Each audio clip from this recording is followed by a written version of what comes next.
I'm torn on how to do this, but I'm gonna do it the way I think is probably right. Rob, you can feel free to correct me if I'm wrong in this. You know, I know you will. You love to correct me. The last star of this game, and I'm giving it the biggest star. This is the North Star, if you want to call it. This is not the Little Dipper. This is the Big Dipper. And that's the defense as a whole. Like, there's guys you can point out this defense, like Brian Burns showing up and giving that massive sack at that point, which was like the biggest play of the game, potentially, if it wasn't for the field goal block and that kind of scenario that ended up happening. But it was still a massive play. Dexter Lawrence just absolutely beasting at this point there. He ended up all of them dancing. Yeah, I love it. I mean, he ended up with 3 sacks in the day, guys. 3 sacks, Dexter Lawrence. But, you had things like Drew Phillips holding his own. Listen, you want to give credit where credit's due, or you've been bashing. Let's talk about Banks. What are you talking about? I was going to do him next at that point. Wow. I'm jumping the gun because you want to talk about the defense as a whole. You've been sitting there talking about how you got to give credits due to DJ. You want to talk about how you have credits due to this person, that person. But Banks stepped up big time against 100%. DK Metcalf. Not DJ, DK. Yes. Yeah, DK. Yes. Correct. Get the right D. Yeah. Oh, you'll get the D. Don't worry. Well, I will not get the D. Anyway. Defense. The biggest thing you got to give him credit for, besides the fact that for the most part he held his own against DK Metcalf, it's also the turnover. It's also the fact that he literally got the ball out of him twice. I said it during the play-by-play. Like, DK Metcalf is a big guy. Like, he's like 5 pounds away from being a linebacker, guys. Like, that's how big he is. Like, he's 236 pounds, I think I said he is. Like 6'3", 6'4", something like that. 236 pounds. Somebody want to look it up and give me the exact, feel free, and I'll correct myself. I'm off by a little bit, but I'm close. And to rip the ball out of his hands twice in the game. Once stopped the catch before he technically had possession. Once was a fumble. That was massive, guys. Yeah, 6'4", 236 pounds. See? That's close. That's pretty damn close. Okay. So that is such a huge thing. And he really responded well. And what I like is he responded well in a week he was called out by his own coaching staff. That's a big thing. Like, his own coaching staff called him out. And he was like, I got to do this. And he did it. He did it. I mean, Jerome Henderson literally was public about saying, like, we need better effort. We need better out of Deonte Banks. And he did it. He stepped up when he had to. That's credit. That shows a lot of character at that point. And again, it's a very tough assignment. We mentioned it. Like, he has the gauntlet of receivers this year. He really does. I still feel bad for the position he was put in. I really do, because I still think he should have been somebody like a Stephon Gilmore or something like that should have been brought in earlier, not towards the end of his calling for him, but early in the offseason, to let him be the number one and let Banks have a chance to maybe compete for number one, but let him fall back in number two if he has to, because he's a young player. You want him to go in his first year starting, his second year overall in the NFL, and he's got this absolute gauntlet of receivers to go through. And I wasn't sure if he's ready. Today, he was ready. Today, he stepped up to the challenge at that point. DK Metcalf on the day had, let's see here. Where'd he go? 4 catches, 55 yards. And he was targeted 7 times. That's a good job against a guy like that. Now, it's funny because we're just talking a minute ago about Theo Johnson. Good job on 48 yards. Now we're like celebrating the fact that we held Metcalf to 55. Well, when you're a different player. DK Metcalf, receivers. Yeah, DK Metcalf is the guy who consistently will get, 65, 70, 75 yards a game. Like that's what his average is per game, I'm sure, for his career if you looked it up. Yeah, and maybe higher. And instead, we keep him 55. And we got like I said, a big play in that fumble. 100%. Like that can't be understated enough how important that fumble was at that point there. So I'm looking it up to see if I can see a curiosity his yards per game at that point. They're not giving it there. Let's see. Yards per game. There we go. 66.3 yards per game. What he averages for his career. So like I said, got under his career average for stats, got a fumble, ripped the ball out of him a second time as well. Like I said, that's a damn good job by Banks. Give me them nuggets. He had Nacho showing up. Nacho showed up there at that point there. I said he had a couple of good plays there. Kayvon Thibodeau, like I said, that's one of those games for Kayvon that I don't think the stats will show what he did. Because there was a couple of plays that you go, oh, Kayvon's back there, and all of a sudden Gino moved and got hit by a guy like Dexter Lawrence, or I think DJ Davidson one time. There was a couple of plays like that where Kayvon didn't get the credit, but he did make good moves on it. The defense and then Devin says, is he hurt? He was definitely hurt towards the end of the game, but you saw him going in and out. We'll have to see the injury report afterwards. They haven't announced anything that I've seen yet. But guys, 7 sacks on the game. And we said this going into it. This defense had to get to Gino. This defense had to go ahead and put him under pressure to go ahead and really do their thing. 7 sacks, 10 QB hits in the game. Like I said, that's an impressive output by them, guys. Gino on the day, this is a guy who was averaging, a good 70+ completion percentage on there. Ends up 28 for 40, which is rated at 70%. And they got his 284 yards. Only had 1 touchdown, though. And I think a lot of those yards really came in the end. It really did. They dropped back in. Well, they dropped back twice and did a 2-minute warning drill twice and started playing better football. Yeah, I feel like they gave a lot of prevent towards the end. The Giants gave up a lot of those yards in garbage time. Really, they really did.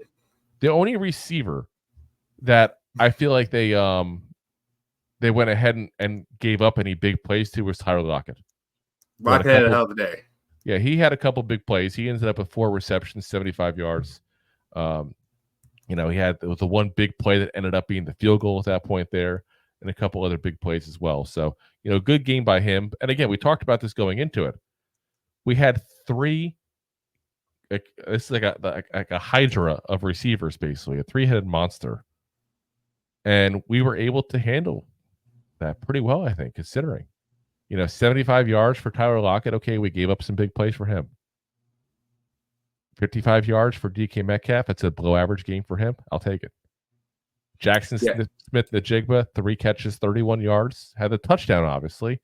But still, that's not a bad performance, especially when he was thrown to 7 times, guys.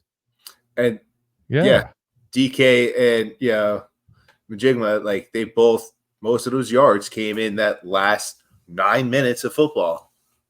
Yeah, and that's what I love to see the exact shutdown of where they were leading up to the last 10 minutes in the game there to see the true numbers, because I don't look at it as true numbers, but I'm trying to give you guys what we got right now as the game is just literally ending, and we did our thing. I will say this though, I think the one thing that I said during the show as well when I was doing the play-by-play, but I feel like the big mistake the Seahawks did was not run the ball more. I know they're not a running team, they're not. But they can. But they had 11 carries for 103 yards, guys. 9.4 yards per carry average. There was a lot of stops in the backfield with the runs, but there was also a lot of positive big plays. It was either make or break. And if you want to take, Gino's out of it, because Gino had a couple of big runs that were really him running for his life as opposed to, design runs. And he did well when he was running for his life. I don't mean it's a negative towards him. He turned what would have been a sack into a 30-yard gain to one of them. But look, just on the running backs, they only ran the ball 7 times, guys. 7 times for at that point, 30 yards. How many times did they catch the ball in the backfield? Oh, they did a lot of that. Yeah, that's what I'm saying. Walker got 7 catches for 57 yards. Zach Charbonnet got 3 for 19. But I'm saying purely from a running the ball scenario. When you I understand, but team that does not run the ball, does not stop the run very well, and you only run the ball 7 times, I'm glad they made the mistake. Don't get me wrong. I'm very glad they made the mistake. I'm not complaining. I'm just saying right now, if I was a Seahawks fan, I'd be pissed. I'm just saying they, as a Seahawks, what the Seahawks do is they take that throws out of the backfield as a run. Like they take the receivers, and that's part of the run game. Even though you shouldn't, but that's kind of like yes and no, because Kenneth Walker is not that guy. Kenneth Walker has been a guy that they've given the ball to. He just doesn't have a lot of carries in the season because he was injured. And maybe that's part of what it is. And I talked about that during the game too as well. It's like maybe that's part of what the problem is because he had 12 carries though in against the Lions last week. He had the against the Denver back in the beginning of the month there. He beginning of September, I should say. Keep forgetting it's October now. Had 20 carries, and he had 183 yards in those two games. Like he is a guy that's done well, and he's was into this game 5.7 yards a carry, and you're going against a team that's typically been the last 4 weeks of the season here to start, not very good against the run. I'm just kind of shocked they didn't do that more often. I'm glad they didn't, but I'm kind of shocked. And that's just the one thing that worries me is that I don't think other teams would do that. I think other teams would go, you know what? We can't throw in this team as well. We can run on this team. That's on the Seahawks. And that's on their offensive coordinator. That's on Mike McDonald, who probably lets his offensive coordinator run most of the thing, kind of like Dable does with, letting his defensive coordinators do it. But I think also a lot of it comes down to they were playing from behind. Like they were up. And then, we tied up, and then they start playing from behind. So they kind of had to throw the ball where they're more efficient at. But they were never that behind to abandon the run. It wasn't like they were ever down by 3 scores. No. But, I mean. It was very late in the fourth quarter that all of a sudden we're like, oh, we're up by 10 points. There we go. We should I was about to say, we were up at 10. We were also, dominantly ahead of them where they needed to throw the ball. I think they didn't have to abandon the run at that point. I really do. I think that was a mistake on their part. Like I said, I'll gladly take the mistake, I'm trying to give the defense their due. I'm not trying to harp too much on that. I'm just trying to say that I think that they could have run the ball, and it was a mistake on their part. But like I said, the defense as a whole though just absolutely tremendous because if you take out the fumble, we'll talk about the fumble in a minute. The fumble turned into a pick six fumble there, basically a fumble 6 at that point. There's never really a term for that. There should be a better term like that pick 6 kind of thing. Let's call it a loose 6. Let's call it a loose 6. It's a loose 6. Loosey goosey 6. Whoa, 8. Hello. But if you take that out of the fold there at that point, the Giants basically gave up 13 points this game. This Seattle Seahawks offense, and we talked about it. It's the top 5 offense in this league. That's something to be proud of. That's something to hang your hat on. Like this defense should be going to bed tonight with a smile on their face. Every single one of them. Every single one of them. Even Banks. Yeah. Like I said, he had a good game. He did it. They really should be proud of themselves. And what I love about this is the Bengals who we're facing next week. You look at this is a team that you look at going, okay, on paper the Bengals are a really good team, but they're struggling. And you can make the case that the Seahawks are a better offense and we just shut them down. This lets the Giants go in with confidence against the Bengals. Big time. Confidence. And, as Devin says, exactly, we should be 4-3. Yeah, I mean, we really could be very easily. If we had a kicker against the Commanders, we'd probably win that game. Yes. If we had refs that weren't paid off by Jerry Jones, we'd probably win that game. Obviously, I'm being facetious. Jerry, don't sue me. Yeah. I'm just kidding. You definitely did not pay the refs at all. You would never do something like that, Jerry. Yeah, everything's bigger in Texas. Yes, never. I'm sure they not the allegations. Made a mistake. But yeah, 100%. Devin's right. What he's saying, this legit could be a 4-3 team right now. And if this is a 4-3 team right now, this whole division looks so much different. It's not even funny. That's legit where we're at right now. It's you're looking at the Giants are in the thick of it because not only are the Giants now 4-3 instead, but instead of I'm sorry, 4-3. Well, you said 4-3. Hold on, you're giving too many games here. Where we could be 4-1 at that point with those two differences in those games. And if we were 4-1, guys, we'd be actually atop the division because that means the Commanders go to 3-2. Or is he just saying 3? Possibly. He meant 2-3. Saying no, I'm saying point blank. I'm not even. Yeah, we are 2-3. We could be easily 4-1 with those differences in those 2 games. That would put us on top of the division, guys. And I've said it before, and I don't mean disrespect to DJ when I say it this way right now because he played very well. But there's also games where he didn't. If we had a better quarterback, I really think we would be legit on top of this division. This team has not been played as bad as it looks on paper. It's been close losses. Again, DJ was excellent this week. I don't mean to take away from him when I say that. But there's other games he hasn't been. So, but kudos to the defense. Absolutely kudos to the defense because the defense is literally the guys who made this win happen. Because if they got into a shootout and the Seahawks did what they usually do, this would have been a long game for us, guys. And this would not have been a good game for the Giants at all. Yeah, it could have been. Like you were saying, it could have been a big blowout. I was expecting it. I really was, and I'm very glad to not have it happen. You know, I said I thought we'd be close, but then once we lost Neighbors and Singletary, then I thought maybe blowout. Yeah, lost a lot of hope.